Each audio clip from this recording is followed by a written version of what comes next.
لحسن الحظ أنني تركت ورقة رابحة. القوات الجوية، خذوا مواقعكم. أطلقوا النار.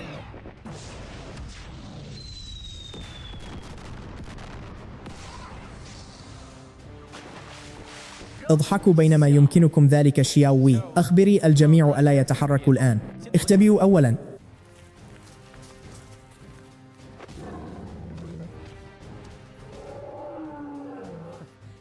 لقد ابتلعوا الطعم. انتباه للجميع، هجوم.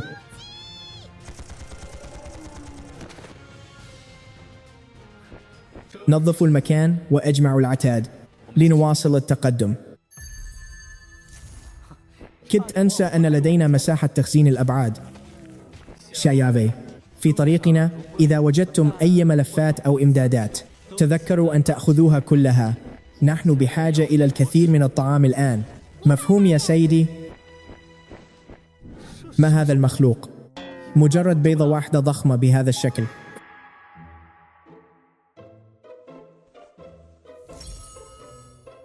هذه البيضة ميتة؟ بيضة؟ أي وحش هذه؟ إنها عملاقة جدا. إنها بيضة التنين الإمبراطوري سيد اليابسة. عند البلوغ يمكن أن يتجاوز طوله 60 مترا. سيد اليابسة، هل هذه البيضات الثلاث ميتة كلها؟ لقد تخلى عنها والداها. وهذه ميتة أيضا.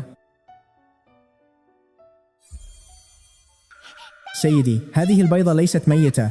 نحن قبيلة فتيات الوحوش، لدينا قدرة على استشعار الحياة. هناك قوة حياة غير عادية داخل هذه البيضة. وحش عملاق وسيد حقيقي. إذا قمنا بتدريبه فسنصبح قوة لا تقهر حقا. احملوا تلك البيضات الميتة أيضا، لا تضيعوها. الجميع متعبون على أي حال. استريحوا في أماكنكم واسلقوا البيض. للأسف ليس لدينا وعاء بهذا الحجم. فقط اشووها مباشرة إذن. همم طعمها ليس سيئا على الإطلاق. سيلفي، يمكنك أن تأكلي الآن. هذه أول مرة أتذوق فيها بيضة الوحش الإمبراطوري. طعمها لذيذ جدا بحق. كل ممر كان مجرد مقبلات. ما سنقوم به الآن هو التدريب الحقيقي. لماذا هؤلاء أنصاف الوحوش كسالى هكذا؟ كم الساعة الآن ولم يخرجوا للصيد بعد؟ ليهاجموا الجميع نحو الجانب الأيسر لمسافة 3 كيلومترات. هاجموا قبيلة أنصاف الأورك. لماذا بيئة أنصاف الأورك هذه قذرة وسيئة للغاية؟ لا عجب أنهم أصبحوا ورما خبيثا يهدد هذا الكوكب. هؤلاء فتيات من قبيلتنا، قبيلة ذوات آذان الوحوش. لا تتسرعوا. لا يمكننا توفير تغطية نارية في الوقت الحالي. ابحث عن بضعة أشخاص ليتسللوا وينقذوهن خلسة.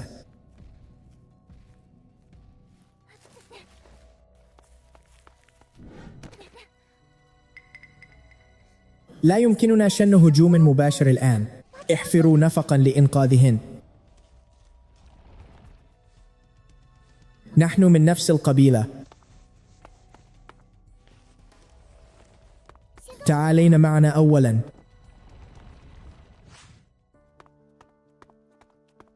سيدي، لقد تم إنقاذهن بنجاح. لا يزال يتعين علينا تنقية جيناتهن حتى يصبح مظهرهن لائقا. لنتحدث عن ذلك بعد عودتنا. انتباه للجميع. استعدوا للهجوم.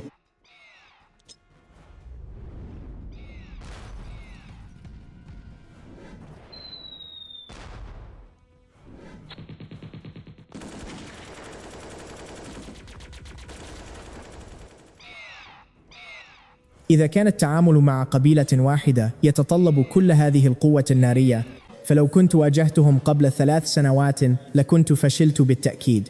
سيدي، لم نفقد شخصا واحدا منا. لقد هزمنا قبيلة كاملة للتو، وحصلنا أيضا على الكثير من الإمدادات والمؤن. شياوي، لدي سؤال لك. تفضل يا سيدي. هل تقصد أنه إذا تمت إبادة أنصاف الأورك بالكامل فهل ستظل قبيلتكم قبيلة ذوات آذان الوحوش موجودة؟ قبيلتنا أيضا بحاجة إلى التكاثر للاستمرار. لذلك أعتقد أنه يجب أن يكون لدينا تفكير في التنمية المستدامة. تنمية مستدامة؟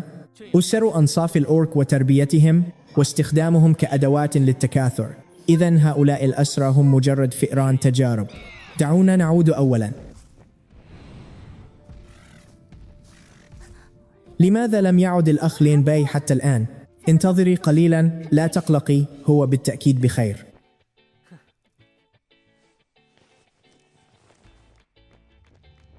ما خطبكما يا جميلتين؟ هل تشعران بالقلق علي؟ الأخ لين باي، هل أنت بخير؟ بالطبع أنا بخير. هذه المرة اكتسحنا إحدى قبائل أنصاف الأورك وأنقذنا أيضا العديد من فتيات الوحوش. ياو ياو، هل ترغبين في الذهاب وإلقاء التحية عليهن؟ حسنا بكل سرور.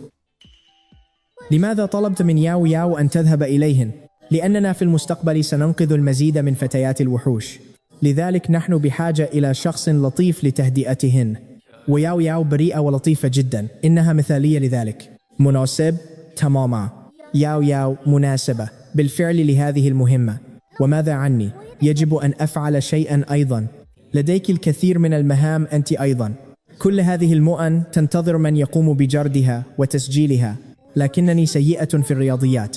إذن عليك أن تتعلمي كيف تديرين شؤوننا. يجب أن أقوم برحلة للعودة إلى الأرض. هذا الهاتف يحتوي على الكثير من المعلومات المهمة جدا. عليك الاحتفاظ به معك طوال الوقت وحمايته جيدا. إياك أن تفقديه، هذا أمر قاطع. هل ستذهب بمفردك؟ سأخذ سيلفيا معي. في هذه العودة ستكون مهمتي الوحيدة هي نقل الأشياء، ولن أتدخل في أي شيء آخر على الإطلاق. هل أنت قلق من أن الوضع ليس آمنا هناك على الأرض؟ فقط تحسبا لأي طارئ، ففي النهاية نوايا البشر يصعب التنبؤ بها. سيلفيا.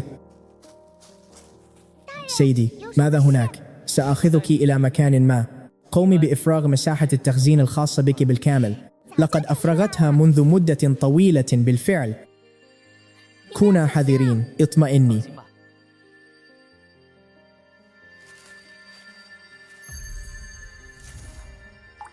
يجب أن تعودا سالمين، أرجوكما. أين نحن؟ هذه المرة انتقلنا مباشرة وعدنا إلى الوطن. بل ونحن في حقل قطن ضخم في شينجيانغ سيدي. إله الموت الأبيض، هذا ليس ثلجا، هذا قطن، النوع الذي يمكن صنع الكثير من الملابس منه. واو، هذا مذهل. لقد وصل. مهلا يا صديقي. ماذا تفعلان هناك؟ ابتعدا عن طريق الآلة بسرعة، تنحي جانبا. ظننت أنهم قد عثروا علينا بهذه السرعة. لا تتوتر يا سيلفيا، إنها تأكل الأزهار البيضاء فقط ولا تأكل اللحم. لين باي، هل هذا أنت؟ سولي، لقد عدت للتو. لين باي، هناك أمر يجب أن أخبرك به فورا. ماذا حدث؟ نبتة الجينسينغ التي أحضرتها في المرة الماضية على وشك الموت. يقول الخبراء إنها تفتقر إلى نوع خاص من الإشعاع الحيوي، تماما كالسمكة عندما تخرج من الماء. هل لاوسان بجانبك؟ نعم، إنه هنا. لقد كنت أعتني به طوال الأيام الماضية. يا سويي، روح جيب زجاجة كولا وصبها على رأسه. هل أنت متأكد أن هذا سينفع حقا؟ من المفترض أن ينجح هذا، وإذا لم ينفع الأمر اطبخه وكله فحسب. اطمئن أيها الرفيق لين باي، أنا من يتحدث معك الآن. أحتاج فورا إلى كميات هائلة من الأسلحة والذخيرة، فأنا أواجه عددا كبيرا من الأعداء هناك. اطمئن أيها الرفيق لين باي، لقد أبلغت الفيلق العسكري بالفعل، وقد قاموا بتجهيز مختلف أنواع الأسلحة لك. سيصل الدعم خلال 3 دقائق. أشكركم على اهتمامكم الكبير بي يا سيدي. يا للأسف، كل هذه الأزهار البيضاء التي تشبه الغيوم، لو تمكن من جمعها كلها لتخيلت كم عدد الملابس الدافئة التي يمكننا صنعها لأخواتنا في القبيلة. لا تتحسري عليها الآن، هذا ضروري لكي يرسلوا لنا أشياء أفضل بكثير. الأشياء التي سنأخذها معنا بعد قليل أثمن ب10,000 مرة من حقل القطن هذا.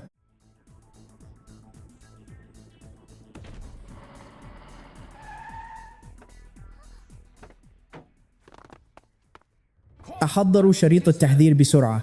نرجو من جميع الأشخاص غير المسرح لهم إخلاء المكان فورا.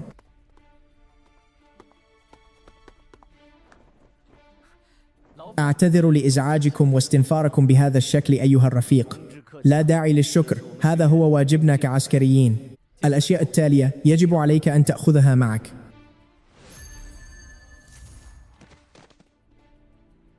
هذه بعض المحاصيل الزراعية المعدلة وراثياً، أعتقد أنها ستشكل دعماً كبيراً للإنتاج الزراعي، وهذه هي البذور. يجب أن تأخذوها معكم قطعاً، فليتخذ الجميع وضع الاستعداد.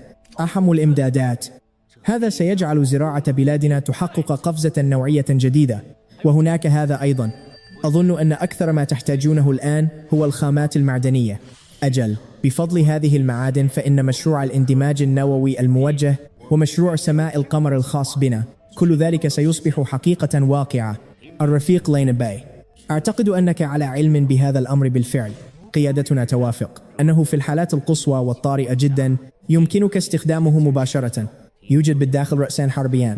مفهوم يا شايا. أدخلي كل هذه الإمدادات الآن.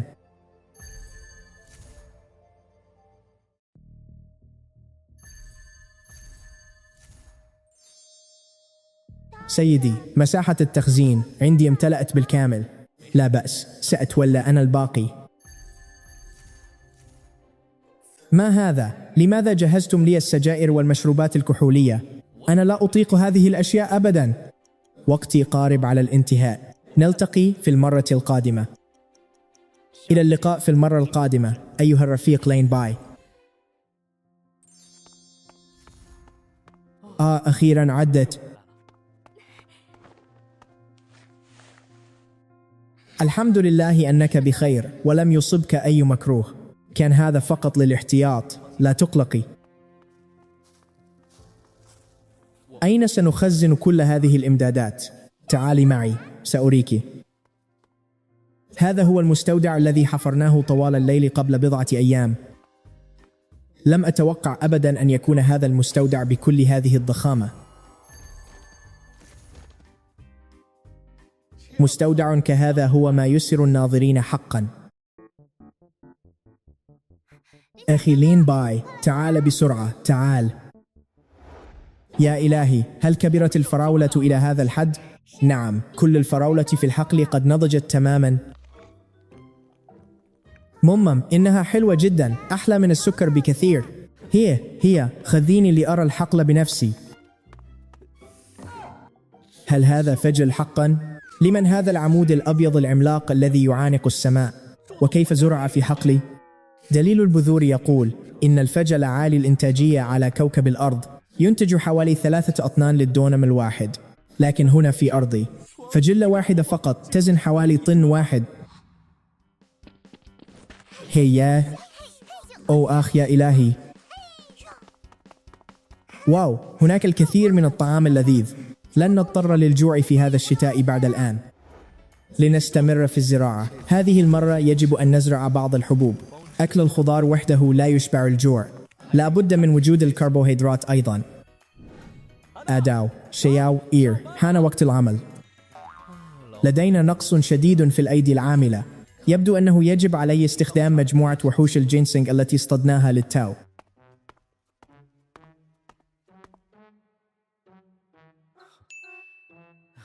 توقفوا عن التظاهر، أعلم أنكم مستيقظون. لا تريدون الاستيقاظ، أليس كذلك؟ ياو، اذهبي وأحضريها. الليلة سنحظى بوجبة إضافية دسمة. هذه الفجلات تبدو سمينة جدا. ستكون مثالية إذا قطعناها لشرائح وطبخناها في حساء الدجاج. قادمة فورا.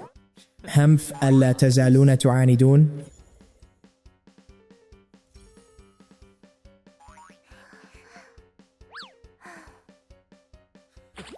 هكذا أفضل بكثير. إذا أردتم الشرب عليكم بالعمل. هل ترون هذين الاثنين هناك؟ إنهما بمثابة رؤسائكم في هذا المكان.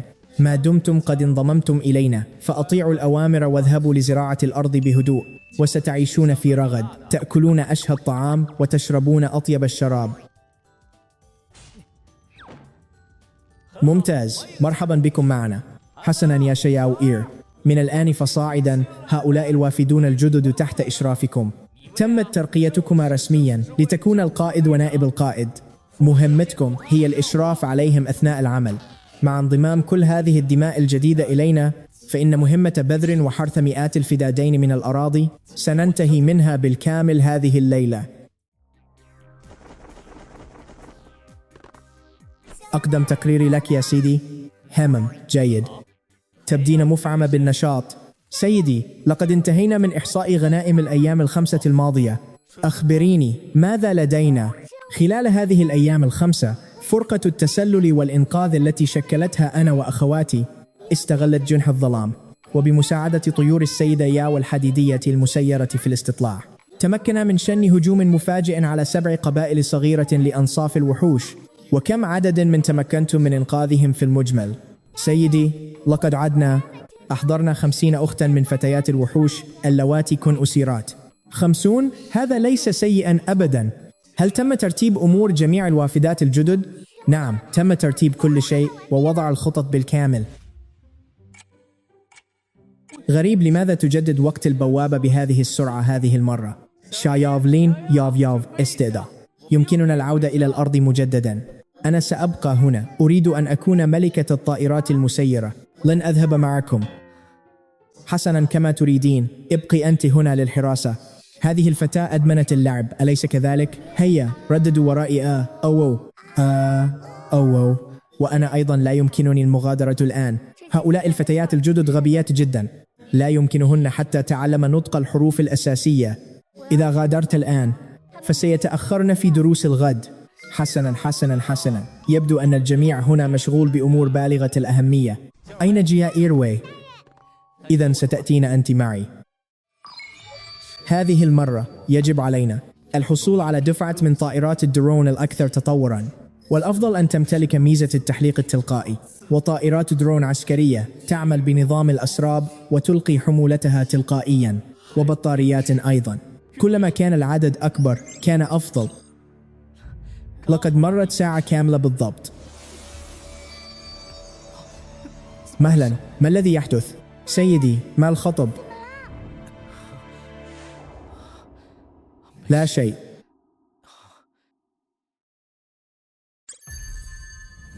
البوابة فتحت مسار نقطة الارتكاز الزمنية الثانية.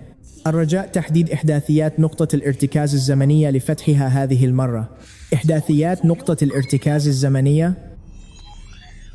هذا سفر عبر الزمن. بوابتي ليست مجرد بوابة مكانية عادية، بل يمكنها السفر عبر الزمن أيضا. ماذا سأختار؟ الذهاب لعصر الديناصورات للإمساك بجيش من الديناصورات، أم الذهاب للقاء ابن بلدي وانغ مانغ لأسأله عما حدث بالضبط في ذلك الوقت، أم أذهب لأشهد بداية أصل البشرية؟ هذه فرصة لإعادة كتابة التاريخ، وفرصة لاكتشاف الحقيقة. لا، ليس هذا وقت الاستكشاف أبدا.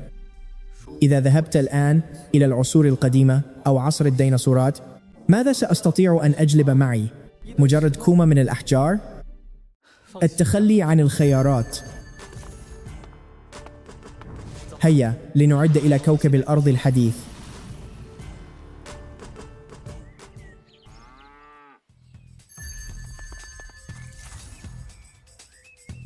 هل عدنا إلى الوطن؟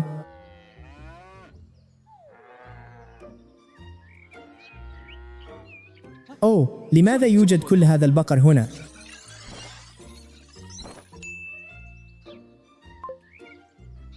أوه، إنها أستراليا. لم أتوقع أن أصل إلى هذا البلد. سمعت أن لحم البقر الذي ينتج هنا غالي الثمن بشكل جنوني. سيلفي، استعدي للعمل. أمرك يا سيدي. الرفيق لين باي. هل المكان حولك آمن؟ لقد حددنا موقعك بالفعل. هل تحتاج إلى دعم عسكري؟ لا داعي لذلك. المكان حولي آمن للغاية. أنا محاط بالبقر من كل جانب، ولا توجد أي قوات مسلحة. وعلاوة على ذلك، هل مر عندي ساعة كاملة؟ ساعة كاملة؟ ممتاز جدا. في البداية كنا متوقعين إن وقت بقائك بيزيد ل30 دقيقة بس.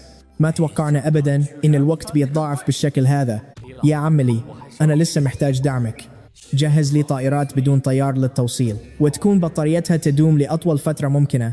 شوف، إذا تقدر خلال ساعة واحدة ترسل لي كم حبة منها لهنا. 40 دقيقة كحد أقصى، والإمدادات أكيد بتوصلك. حلو، أنا أنتظر. بس يا عملي، المكان اللي أنا فيه الحين مو الحديقة الخلفية لبيتنا. هذا المكان مليان بجنود الأمريكان متمركزين فيه. هل عادي نكون بهالجرأة والوقاحة؟ وإيش يعني؟ الحين انقلبت الآية، الهجوم والدفاع تبادلوا الأدوار. علم يا رفيق، من وقت ما جبت معاك خام يا ولي وحققت التكنولوجيا، حققنا قفزة هائلة وتطور مرعب. نظام العالم كله انعفست أوراقه وتغير بالكامل. هذيلاك اللي كانوا ينبحون وراء ظهورنا زمان الحين كلهم يتمنون يركعون لنا ويسمون أسيادهم. ما توقعت إن مجرد كم عملية انتقال وجبنا معانا شوية أشياء من كوكب ثاني وشوية أحجار خردة ما لها نهاية، إنها ممكن تخلي دولتنا قوية لهذه الدرجة المرعبة. من أجل سيدنا العظيم تحولوا وابدأوا العمل. غلفوا كل هالأشياء وخذوها معاكم. عبوا المساحة بالكامل. أوامرك يا سيدي.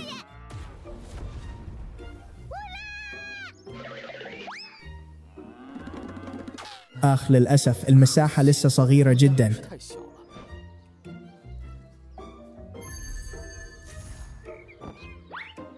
يا زعيم، في شيء قاعد يقرب من تحت. متى صارت التكنولوجيا متطورة لهالدرجة؟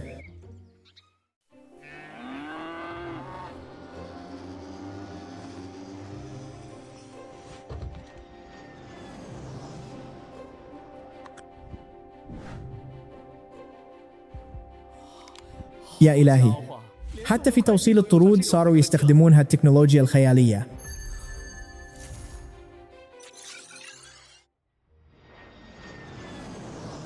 40 دقيقة بس من الصين للشرق الأوسط. هل هذه طائرة شحن بحق الجحيم؟ يا رفيق، وصلت الإمدادات، يعطيك العافية على تعبك. هل هالطائرة الضخمة بعد من الاختراعات الجديدة؟ إيه نعم، اسمها الرمزي كومبينج، طائرة نقل مدارية فرعية تفوق سرعة الصوت، وتم تصميمها خصيصا عشان تتعامل مع هبوطك العشوائي في أي مكان بالعالم، وتستخدم أحدث التكنولوجيا المحركات المتوفرة، وتم ابتكارها وتطويرها بجهود متواصلة ليل ونهار، ومهمتها الوحيدة هي هذا لضمان تحقيق أقصى سرعة لك على مستوى العالم. أيها الرئيس، أشكر الجميع نيابة عني. هل كل الإمدادات بالداخل؟ كلها هنا، بما فيها الإمدادات الخاصة التي طلبتها، وهذه أيضا هي مخصصة للوحوش العملاقة التي تحت إمرتك. أنظمة أسلحة مصممة خصيصا لهم. يا رفيق، السيد لي طلب مني أن أسلمك هذا. حسنا، سآخذه. انتهى الوقت، أنا ذاهب. شكرا للرفيق لين على مساهماته للوطن، لا داعي للمبالغة. أخيرا عدت للمنزل. أخي لين باي. الحمد لله أنك لست مصابا. أخي، لماذا تأخرت كل هذا الوقت هذه المرة؟ أنا وأختي كدنا نموت من القلق عليك. المكان الذي ذهبت إليه هذه المرة كان بعيدا بعض الشيء، والأشياء التي أحضرتها معي هذه المرة هي أشياء ضخمة حقا. أشياء ضخمة. لنخرج ونتحدث.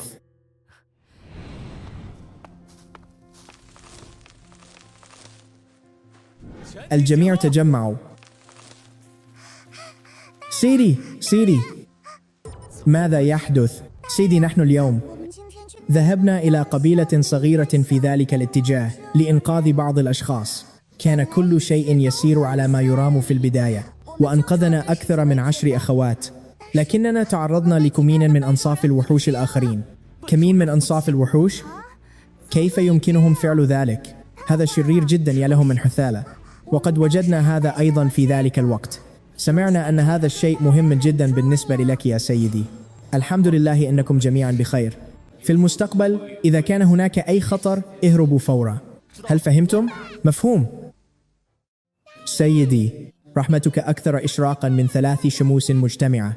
من الآن فصاعدا حياة قبيلة الفتيات الوحشيات بأكملها ملك لك. وماذا سأفعل بحياتكم؟ أريدكم أن تعيشوا حياة جيدة. احملوا أسلحتكم ولنذهب لاستعادة ما هو ملك لنا. لماذا لا تزال هناك بعض الفتيات الوحشيات اللاتي لم يتطورن بعد؟ أخواتنا الأسيرات كثيرات جدا، لذا أصبحنا نخرج في مجموعات كل يوم للبحث عن هؤلاء الأخوات المسكينات. لا بأس، من الأفضل أن ننقذ أكبر عدد ممكن منهن. دعوهن يذهبن لإجراء التطور الجيني أولا، فأمامنا الكثير من العمل بعد قليل. أخي لين باي، لو لم نكن نملك بوابة الانتقال هذه منذ البداية، هل كنا سنموت منذ زمن طويل؟ ما هذا الكلام؟ لو لم تكن هناك بوابة لما انتقلنا إلى هذا العالم من الأساس. أوه، معك حق، لو كان الأمر كذلك لكنت جالسة في الفصل الدراسي الآن على الأرجح، ليس مجرد الجلوس في الفصل، بل ونتلقى التوبيخ من المعلمين أيضا. أي توبيخ من المعلمين؟ بل كنت ستتلقين التوبيخ مني أنا. لا تنظري إلي هكذا، فأنا معلمة الآن كما تعلمين. صحيح، أنت المعلمة الآن. بصراحة لو لم تكن تلك البوابة موجودة أشك أننا كنا سنكون معا هكذا. إذن لاخترت الانتقال إلى هذا العالم في كل الأحوال. حسنا، يكفي هذا، لا يزال لدينا عمل لننجزه الآن. أي عمل؟ الدخول إلى عصر الكهرباء.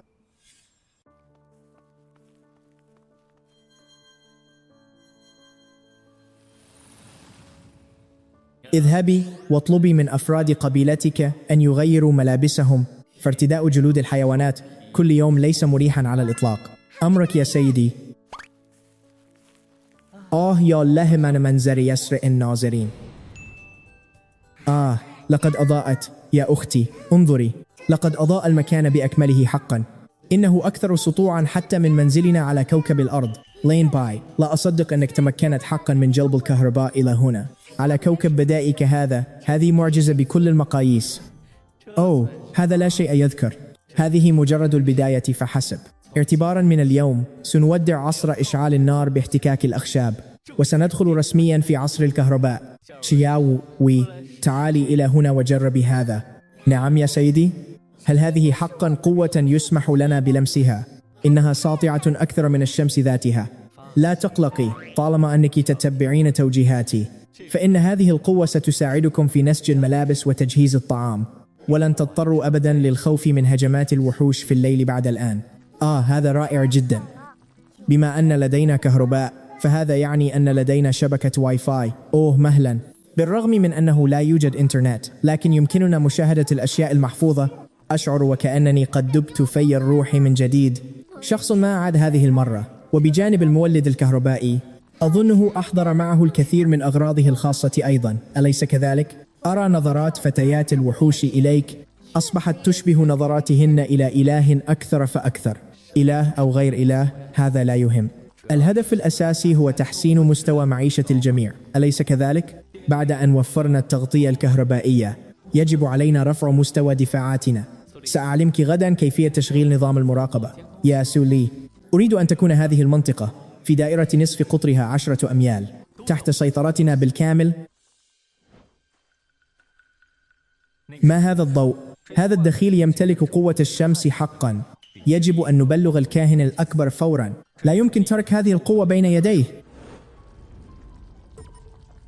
ما الأمر يا أخي؟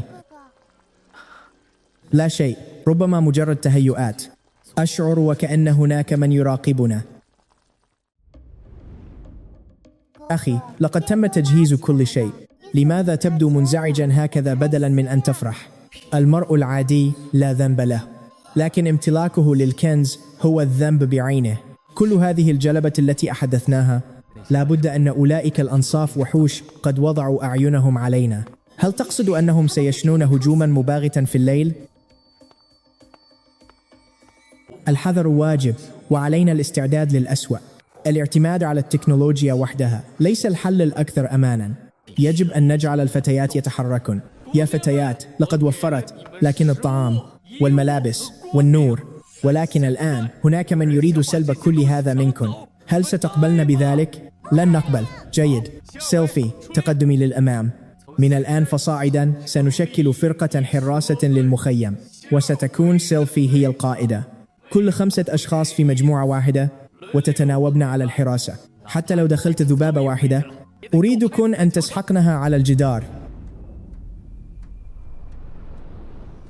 أيتها القائدة، هل يوجد وحوش حقا في هذه الغابة المظلمة؟ طالما أن سيدنا قال ذلك فبالتأكيد يوجد.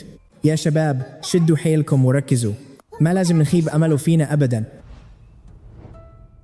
بصراحة ما توقعت إن عندك مهارة زي دي في قيادة الفرق. الحاجة أم الاختراع زي ما بيقولوا، الظروف هي اللي أجبرتني بس.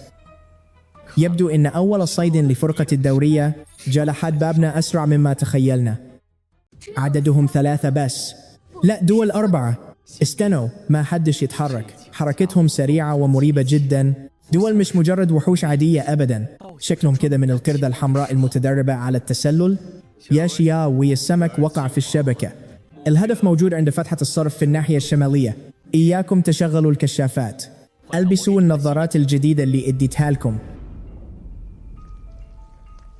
واو يا قائد، أنا شايفاهم. أيوة فعلا الرؤية واضحة جدا. أخرسوا دول أعداء، مش وقت انبهار. افتكروا اللي علمنا إياه الزعيم أول ما يظهروا، استخدموا الرذاذ فورا.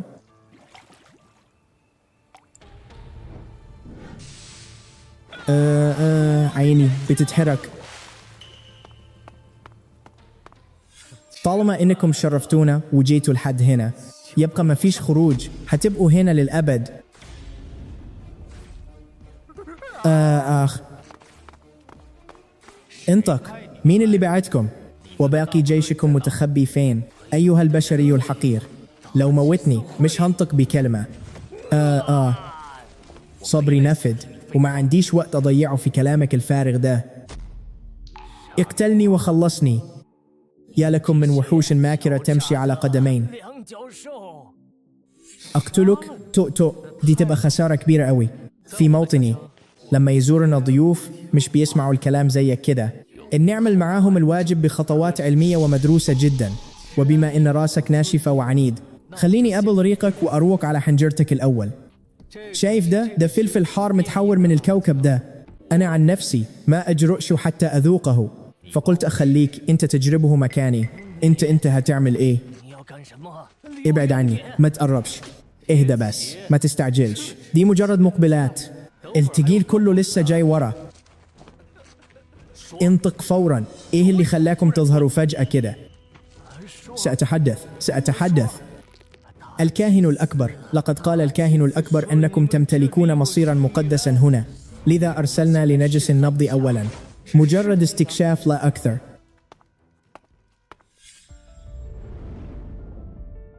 ما هو هذا الشيء الذي يدعى بالمقدس بحق الجحيم؟ يبدو أن هذا الكاهن الأكبر يأخذ الأمر على محمل الجد. يبدو أنه يجب علينا إيجاد طريقة للتصدي له.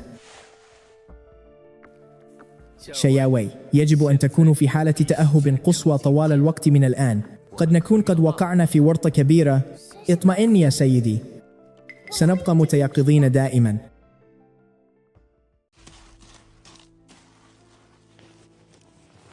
سيدي، هل دفن تلك الصناديق السوداء الصغيرة في التراب سيمكننا حقا من إيقاف جنود أنصاف الوحوش؟ سواء أوقفتهم أم لا فهذا أمر آخر، لكن من المؤكد أنها ستجعلهم لا يفكرون في المشي مجددا طوال حياتهم. سولي، هل أسراب الطائرات المسيرة جاهزة؟ أريد مراقبة هولوغرافية حية لكامل ساحة المعركة. لا أسمح بوجود أي نقطة عمياء. أسراب الطائرات المسيرة قد حلقت في الجو. البطارية ممتلئة بالكامل والإشارة مستقرة.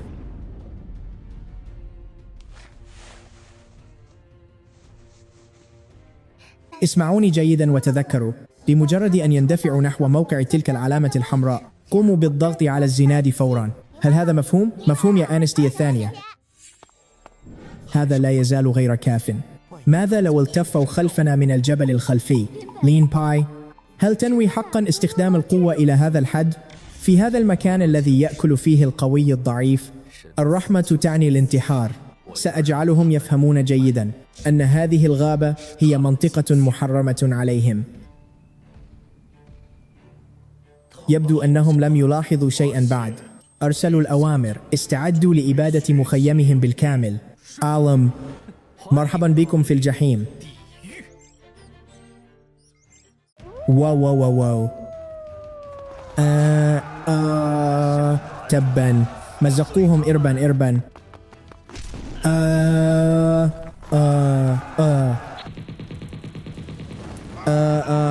جميعكم أيها الوحوش القبيحون يجب أن تموتوا.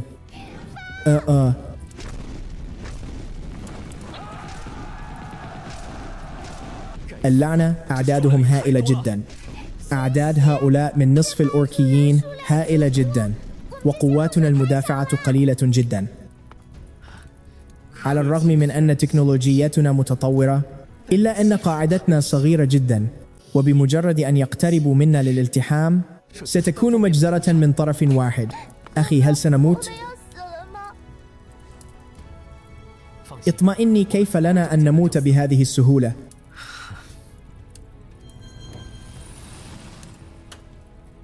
لا يزال لدينا سلاحنا الفتاك الأعظم. مرروا الأوامر. لا يسمح لأي شخص بالاندفاع للخارج بعد قليل، وإلا ستتعرضون للإصابة بنيران صديقة. علمنا بذلك.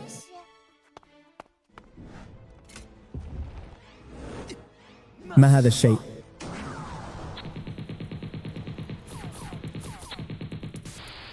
يا معشر النصف الأوركيين، أنتم محاصرون بالكامل. ألقوا أسلحتكم واستسلموا فوراً. هل هذه هي القوة الحقيقية لسيدنا؟ إنها بحق غضبة مدمرة كالصاعقة. لقد تغير الزمن أيها العجوز. لقد انتهى الأمر. مستحيل، لم ينتهي الأمر بعد.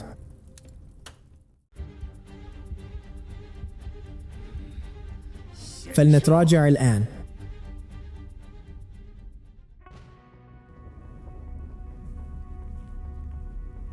سيدي، لقد تمكنت حقا من صد هجوم الكاهن الأعظم. للأسف، لقد تمكن ذلك الكاهن الأعظم من الهرب. لقد تسرعت هذه المرة. بالتأكيد سيعودون مرة أخرى. يجب أن نكون على أهبة الاستعداد. حاضر يا سيدي.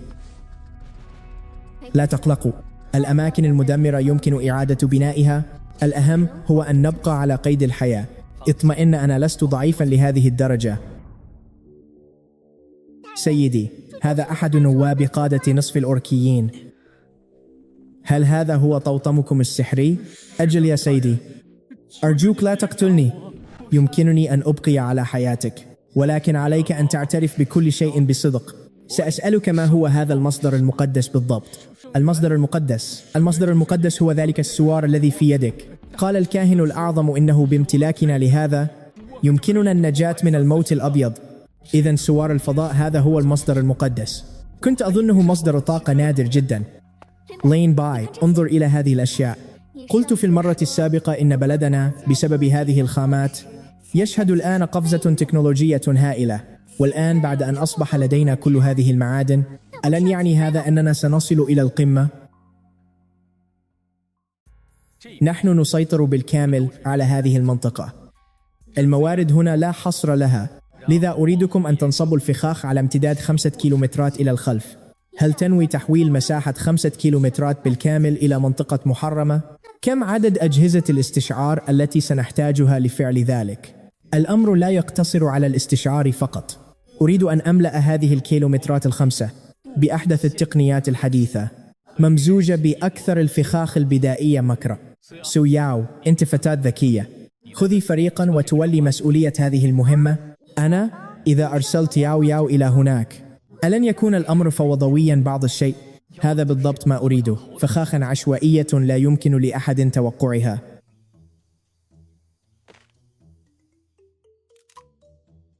السيدة ياو، هذه الخيوط الرفيعة لا يمكن حتى رؤيتها بالعين المجردة. هل يمكنها حقا القضاء على الأعداء؟ هذه تسمى الألغام التعثرية. بمجرد أن يمر أحدهم من هنا، سيؤدي ذلك إلى تفعيل القنابل الضوئية المعلقة وعبوات مسحوق الفلفل الحار المركز. حتى لو لم يقتلهم الانفجار، فسوف يعميهم تماما في البداية، ثم سنجعلهم يتذوقون جحيم الغاز المسيل للدموع.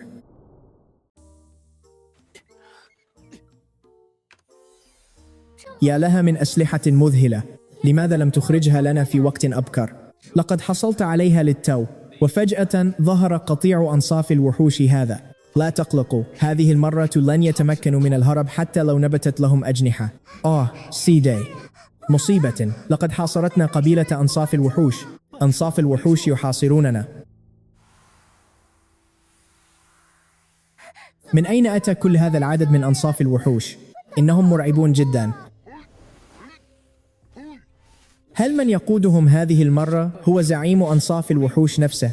أجل، إنه هو الكائن الأقوى والأكثر رعبا في قبيلتهم بأسرها. إذا ماذا لو مات زعيمهم فجأة ميتة شنيعة؟ ألن يدب الذعر والفوضى في صفوف بقية أنصاف الوحوش؟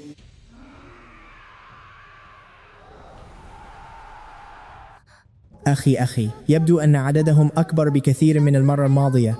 لين باي، لقد دخلوا بالفعل إلى منطقة الفخاخ. هل نفجرها الآن؟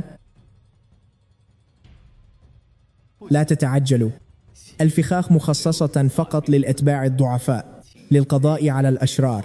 اقطع رأس الأفعى أولا، بما أنه يحب التباهي والوقوف في الأماكن المرتفعة هكذا. إذن سأرسله في رحلة إلى الجحيم.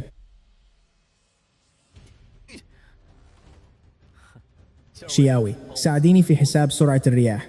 سيدي، من هذه المسافة البعيدة هل يمكن لعصا إشعال النار التي بيدك أن تصل إليه؟ هذه ليست عصا لإشعال النار، هذه دعوة من الجحيم. سووا هذا المكان بالأرض. اقتلوا فتيات الوحوش.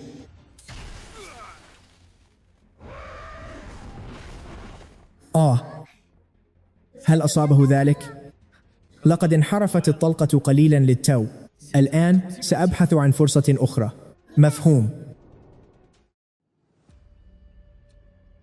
الآن هو وقت حياة أو موت بالنسبة لنا. أيها الجميع، احملوا أسلحتكم، خذوا أكبر قدر ممكن منها، واستعدوا لمواجهة العدو. شياوي، خذي سولي وسوياو إلى المستودع، وأغلقي الباب بالصخور بإحكام. لا، أخي لين باي، سأبقى هنا معك. سنبقى معك. حسنا، إذن ابقوا معي لنريهم الجحيم.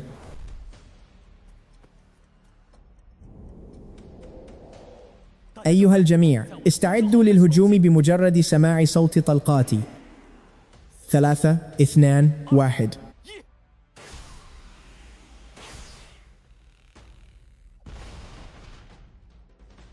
هجوم!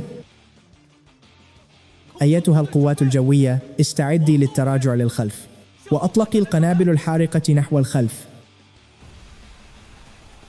أيتها القوات البرية، ابدأي هجوم التمشيط. استمروا في التقدم. شياوي، نظفي ساحة المعركة.